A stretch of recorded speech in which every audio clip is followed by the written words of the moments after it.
Bom, continuando então essa parte de integrais, para definir o que é uma integral, nós temos que definir o que é uma partição, né? Essa é a maneira que nós utilizamos para calcular a área, né? Quando a gente vai tentar relacionar a integral. Nós calculamos, ao invés de pegar na função inteira, né? Nós pegamos por partes, aquilo que nós chamamos de partição, e calculamos a área em cada um desses intervalos ou blocos, como nós vamos ver agora no caso n-dimensional, certo? Então a gente começa definindo exatamente o que é bloco. Então a gente vai dizer que um bloco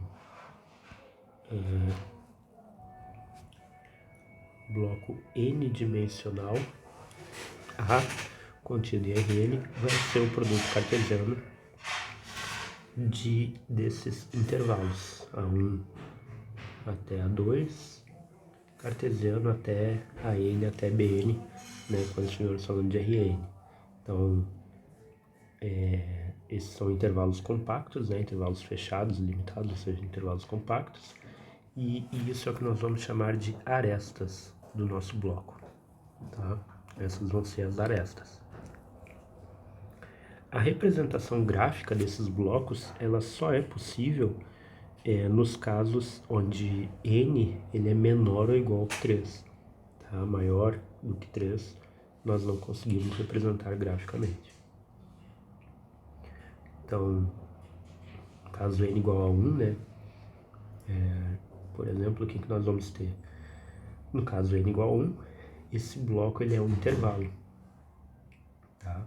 O bloco A, né, que nós chamamos de bloco A, vai ser um intervalo. E aí, o que coincide com a aresta, né, na nossa definição de aresta ali, nesse caso n igual a 1, e nós voltamos para a teoria de análise na reta. No caso de n igual a 2, esse bloco ele vai ser um retângulo, certo? Nesse caso nós estamos falando aí de um retângulo, tá? Esse é o n igual a 2. E aí no caso do n igual a 2, nós temos aqui as arestas, direitinho aqui, né? Por exemplo, essa aresta aqui, que ela é representada pelo A1, B1, certo? E a A2, B2, né? Essas são as arestas que nós temos nesse caso aí. No caso n igual a 3, aí é o que nós temos por bloco mesmo, né? Nesse caso aí é um paralelepípedo.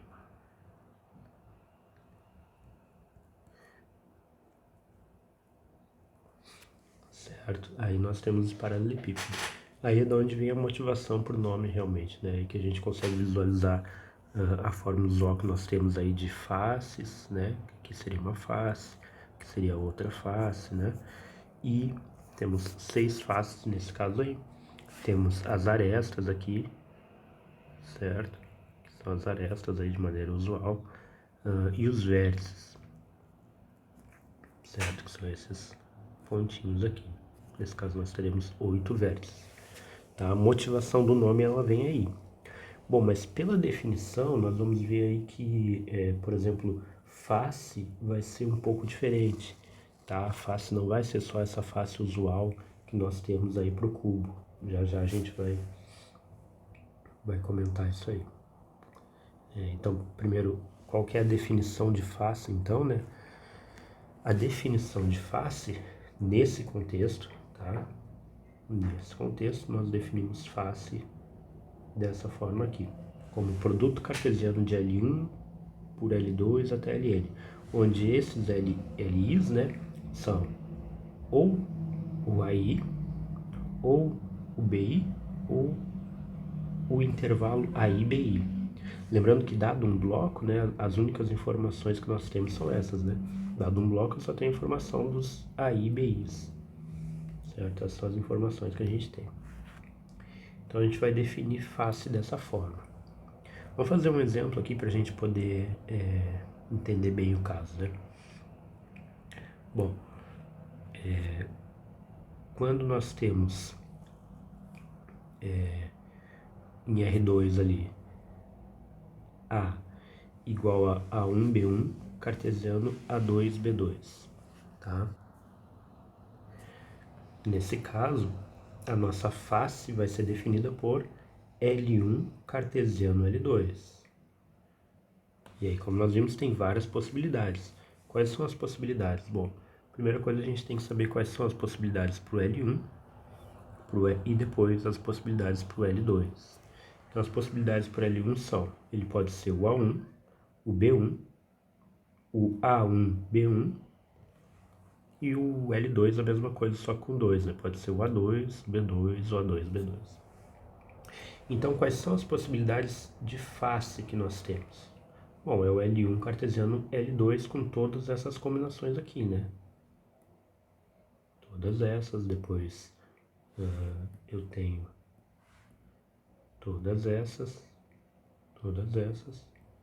e por último eu tenho essas possibilidades aqui. Essas são as possibilidades de faces que nós temos.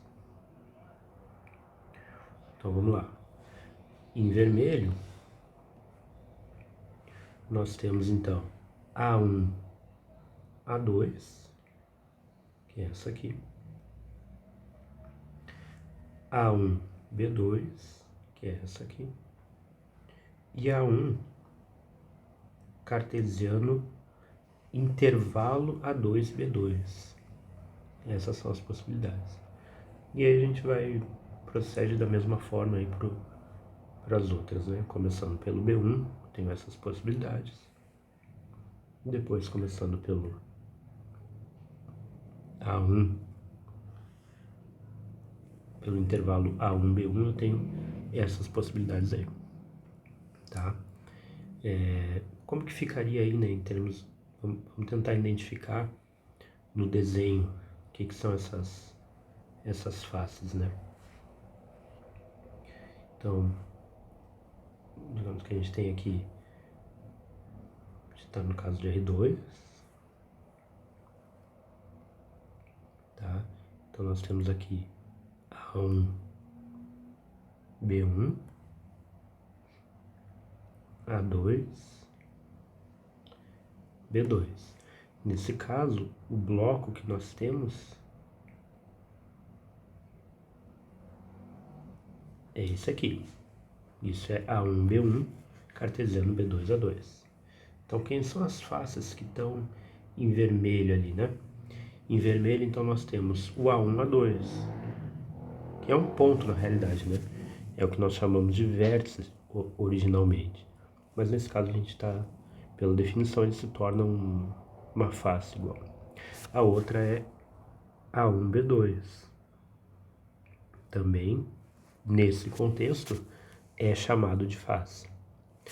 E o outro é A1 cartesiano A2, B2. Isso vai dar todo o segmento, né? Porque o que é A1 cartesiano A2, B2? É eu pegar um elemento pertencente a A1, digamos um X que pertence a A1, nesse caso só tem como possibilidade o A1, então seria o próprio A1, vírgula, um elemento X que pertence a A2, B2.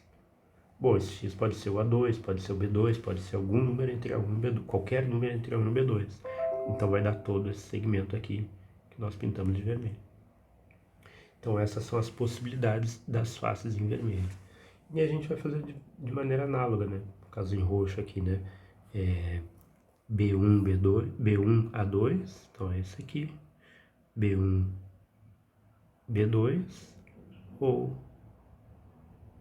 A1, B1 cartesiano ao intervalo B1, B2, certo?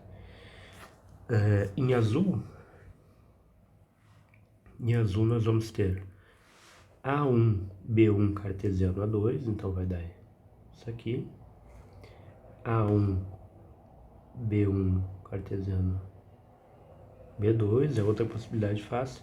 E por último, A1, B1 cartesiano A2, B2, que vai me dar toda todo o bloco, né? Também é chamado de face. Lembrando que é nesse contexto, né? A maneira usual que nós temos de definição de face é outra, tá? Mas nesse contexto, isso seria face. O que é o vértice, então? O vértice, ele é... o vértice, sim, a gente vai conseguir recuperar a definição usual, que são esses pontinhos aqui, né? Esses cantos aqui. Porque a gente vai dizer que um vértice, a gente vai dizer que são as faces de dimensão zero, ou seja, as faces que são um ponto, formadas por um ponto. Então, isso é um vértice, isso é um vértice, isso é um vértice e isso é outro vértice, tá bom? A dimensão da nossa face, que a gente sabe que a dimensão disso aqui é 2, como é que a gente faz para ver que a dimensão é 2? A gente vai olhar para as possibilidades do L2, do LI, desculpa. Quantas LIs dessa forma que nós tivermos, ou seja, LIs no formato de intervalo, vai ser a dimensão. Nesse caso aqui, ó, esse LI não é no formato de intervalo. Esse aqui também não, e os demais também não. Os únicos que são no formato de intervalo são esses. Então eu tenho 2 no formato de intervalo. Então eu vou dizer que a dimensão é 2. Tá? Essa é a forma escrita aí da definição da dimensão da face. Tá? E a gente pode fazer a mesma coisa para R3, tá? Faz o mesmo exemplo aí, né? Analisando agora em R3. E aí vai coincidir de fato, né? As faces, só que além das faces usuais, vão ter essas faces aqui, né? Isso aqui vai ser uma face, o vértice aqui vai ser uma face, né? Mas na hora de for fazer os vértices, na hora de for fazer as arestas, dá a mesma coisa. Tá? O volume desse bloco é o produto das arestas, né? Tal qual nós temos aqui no... vou voltar aqui. O volume, então, é a área desse retângulo, aqui é o volume usual e aqui é o comprimento, tá? Mas nós chamamos tudo de volume. Mas é sempre o produto aqui, né? B1 menos A1, nesse caso aqui, vezes B2 menos A2, ou seja, a área. Aqui também, o produto dos três, que aí vai dar o volume de fato. Essa é a definição do volume n-dimensional.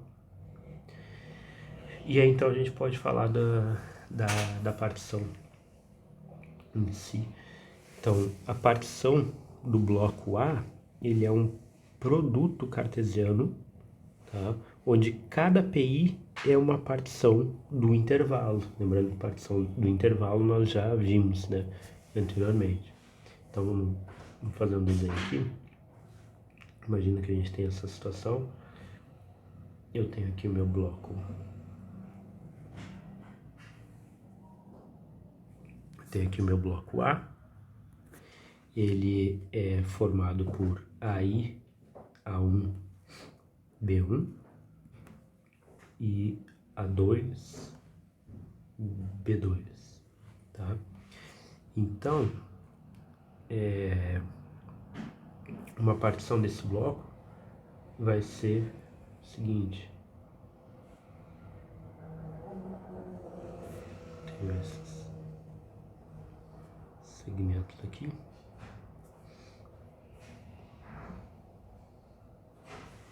E o que são esses segmentos, né? Esses segmentos aqui vão ser, por exemplo, aqui vai ser o meu T1, meu T2, meu T3. Isso aqui é uma partição do intervalo de A1 até B1, como nós já vimos antes. E aqui eu tenho o 1, por exemplo. O 1. Então, A2, o 1 e B2 forma uma partição. Vou até desenhar aqui, vou fazer assim. Desenhar 2 pelo menos para... Então tem o 1 e o 2. Então, isso aqui, o 1, o 2, junto com a 2 e com o B2, forma uma partição desse intervalo aqui, tá? o produto cartesiano dessas partições, então, digamos, a partição P1, vamos só escrever ela aqui, P1 é A1, T1, T2 e T3, sempre com os extremos, né, junto com B1. E o P2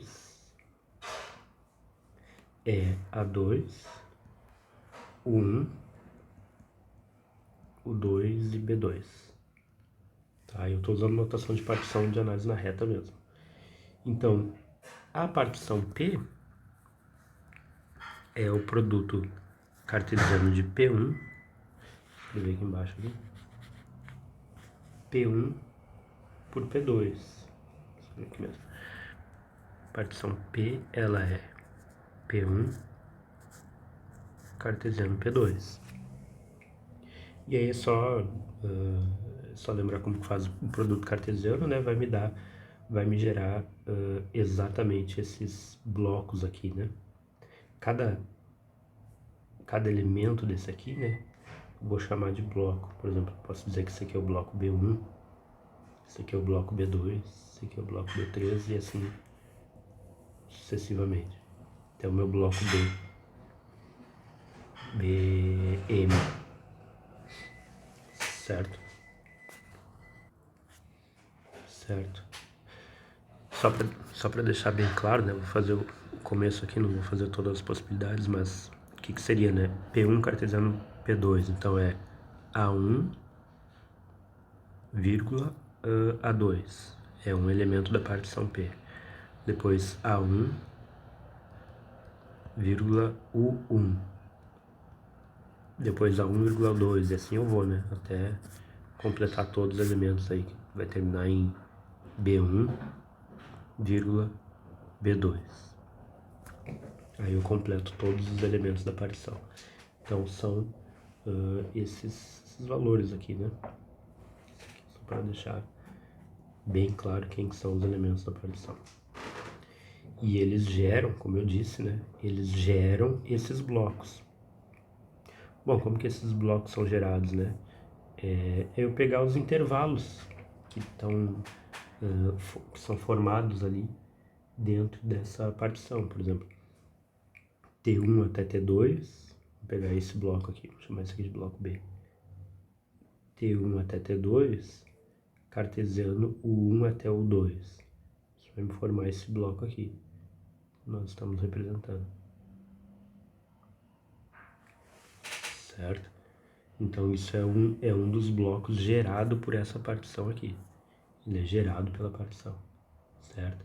E aí, uma questão de notação, nós dizemos que o bloco B, ele pertence à partição P, certo? Nós dizemos que ele pertence, e cada um desses B1, B2, B3, nós chamamos eles de blocos da partição, certo? Então esses intervalos aqui, T1 e T2, são gerados pela partição, o 1 e o 2 também. Quando eu faço o produto cartesiano deles, eu vou gerar esses blocos aí, certo? E aí, uma vez que a gente tem definido esses blocos, bom, aí a gente pode voltar da sequência na teoria tal qual fizemos em análise na reta. Por exemplo, a soma inferior, nós definimos como somatório dos MB, lembrando que o MB é o ínfimo da função f de x, restrita a algum bloco, né? Por exemplo, nesse desenho aqui eu tenho um bloquinho B aqui e tem a imagem da função, tá meio borrado aqui. Tem a imagem da função.